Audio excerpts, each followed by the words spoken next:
नागपूर पोलिसांनी अंमली पदार्थाविरोधातील कारवाईला आणखी एक मोठं यश मिळवलं आहे। गुन्हे शाखेच्या युनिट 4 पथकानं इमामवाडा पोलीस ठाण्याच्या हद्दीतील सिरसपेठ परिसरात छापा टाकून 70 ग्राम एमडी ड्रग्जसह एका आरोपीला अटक केली।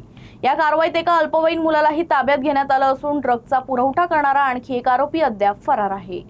गुन्हे शाखेच्या युनिट 4 पथकाला नियमित गस्ती दरम्यान इमामवाड्यातील सिरसपेठ परिसरात एमडी ड्रग्जची खरेदी विक्री होणार असल्याची गोपनीय माहिती मिळाली होती। या माहितीच्या आधारे पोलिसांनी नागुलवार भवनामागील नाल्याजवळ सापळा रचून छापा टाकला।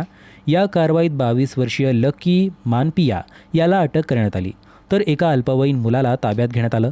झडती दरम्यान त्याच्या ताब्यातून सुमारे 7 लाख रुपये किमतीचे 70 ग्रॅम मेफेड्रॉन म्हणजेच एमडी ड्रग्ज जप्त करण्यात आले। याशिवाय 3 मोबाईल फोन, 1 दुचाकी आणि 6,000 रुपये रोख असा एकूण 8,72,000 रुपयांचा मुद्देमाल पोलिसांनी जप्त केला। प्राथमिक चौकशीत ही एमडी ड्रग्ज महाल परिसरातील बॉबी मलिक याच्याकडून खरेदी केल्याची माहिती समोर आली आहे। या प्रकरणी इमामवाडा पोलीस ठाण्यात NDPS कायद्यान्वये गुन्हा दाखल करण्यात आला असून फरार आरोपी बॉबी मलिकचा पोलीस शोध घेत आहे।